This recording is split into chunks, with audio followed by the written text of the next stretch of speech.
Bismillahirrahmanirrahim. Assalamualaikum warahmatullahi wabarakatuh. Alhamdulillah, sahabatku semuanya, kita bisa berjumpa lagi pada kesempatan kali ini.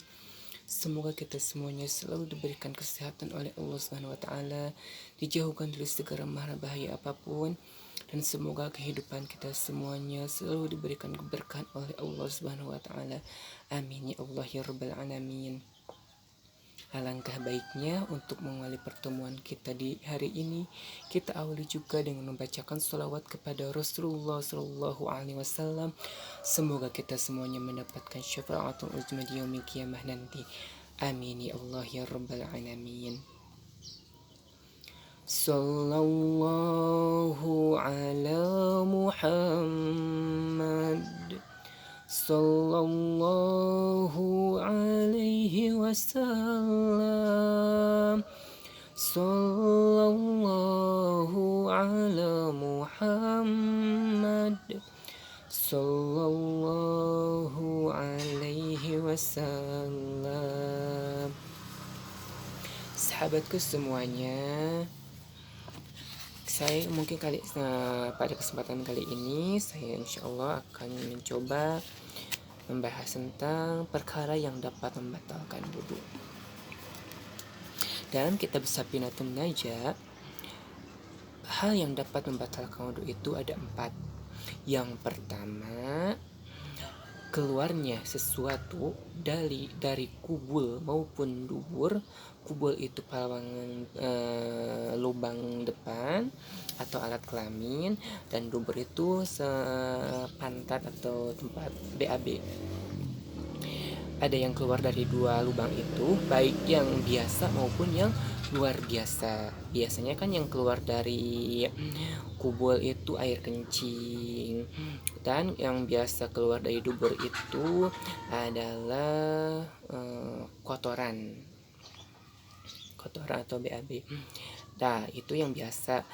Baik ataupun yang luar biasa, misalkan keluar dari dubur itu kaleci, kelereng, atau batu, atau biji-bijian, biji buah-buahan, atau dan lain sebagainya. Itu hal yang tidak biasa yang keluar dari dubur ataupun dubur.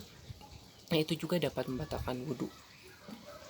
Karena memang dalam kitab Safinatun Najah, yang membatalkannya itu yang pertama, ada yang keluar dari kubul maupun dubur, baik yang biasa maupun yang luar biasa. Kemudian yang kedua, hilangnya akal, baik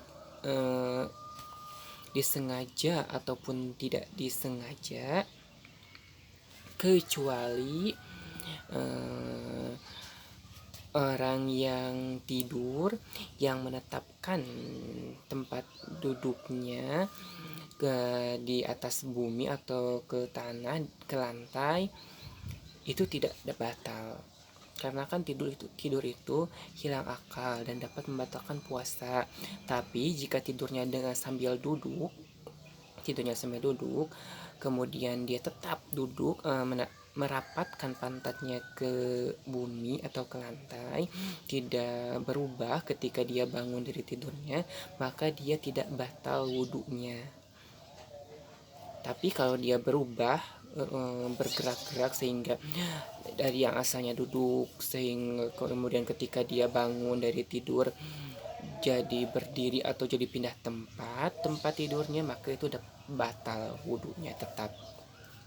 Kemudian hilang akal itu boleh dengan tidur ya, bisa membatalkan wudhu itu, dapat batal wudhu itu bisa dengan sakalor atau sakalor itu ketika hilang kesadaran aja atau gila, itu dapat membatalkan wudhu. Atau mabuk, itu dapat membatalkan wudhu. Kemudian yang ketiga, bersentuhan kulit antara laki-laki dan perempuan yang sudah pada balik keduanya dan tanpa penghalang. Jadi jadi ketika ada laki-laki dan perempuan yang sudah balik, sudah besar kedua-duanya, dan tidak memakai penghalang, kemudian mereka bersentuhan ketika sudah berwudu, maka wudunya batal. Tapi jika ada penghalang seperti ada baju yang menghalangi atau sorban yang menghalangi atau kain apa saja yang menghalangi ketika bersentuhan, maka itu tidak membatalkan wudhu. Kemudian jika memang misalkan laki-lakinya sudah balik, sudah besar, tapi perempuannya masih kecil, masih anak balita, belum besar, belum dewasa, maka itu tidak batal wudhunya. Ataupun perempuannya sudah balik sedangkan laki-lakinya masih anak-anak kecil umur 2 tahun 3 tahun, masih belum balik lah, belum besar, maka itu juga tidak membatalkan wudhu. Kemudian yang terakhir dalam kitab Sabina, yang membatalkan wudhu itu menyentuh lubang depan atau lubang belakang. Lubang depan itu kubul ataupun lubang belakang itu dubur dengan telapak tangan atau telapak jarinya, maka telapak jari anak Adam atau bangsa Adam, maka itu dapat membatalkan wudhu. Jadi ini telapak jari itu ini, telapak tangan itu ini. Nah itu ketika kita menyentuhnya tanpa penghalang, menyentuh kubul atau maupun dubur, maka itu dapat membatalkan wudhu kita. Tapi ketika ada penghalang menyentuh kubul ataupun dubur, maka itu tidak membatalkan wudhu. Itu dalam kitab Safinatun Najah. Tapi dalam fikih lengkap Islam, fikih lengkap Imam Syafi'i, yang dapat membatalkan wudhu itu ada 6. Ditambah ya tadi yang pertama kan kalau di dalam kitab Safinah tidur kan, hilang akalnya itu bisa akibat tidur ataupun selain dari tidur. Yang penting hilang akal itu dapat membatalkan wudhu. Nah kalau di dalam kitab fikih lengkap Imam Syafi'i itu dibagi lagi, ditambah yang nomor 5-nya itu hilang kesadaran akibat mabuk ataupun sakit. Nah itu dibedakan lagi, jadi tidak menyambung dengan hilang akal karena tidur. Kalau dalam fikih Sapina itu disatukan, kalau dalam fikih Imam Syafi'i itu dibedakan, dipisahkan. Kemudian yang keenam, ditambah lagi yang keenam itu kan kalau dalam kitab Sapina menyentuh kubul dan dubur itu disatukan di nomor 4, sedangkan di fikih lengkap Imam Syafi'i itu dibedakan. Jadi yang kelimanya itu menyentuh kemaluan manusia dengan telapak tangan, yang keenamnya menyentuh lingkaran dubur manusia berdasarkan pendapat baru. Nah kalau dalam kitab Syafi'i itu disatukan, tidak dipisahkan seperti itu. Jadi semoga kalian bisa memahami apa yang saya sampaikan pada kesempatan kali ini. Semoga ada manfaatnya, khususnya bagi saya, umumnya bagi kalian semua yang mendengarkan video ini. Kesimpulannya bahwa yang dapat membatalkan wudhu itu ada 4. Yang pertama, ada yang keluar dari salah satu lubang kubul maupun dubur, baik yang disengaja baik yang biasa maupun yang luar biasa. Yang kedua, hilang akal akibat tidur maupun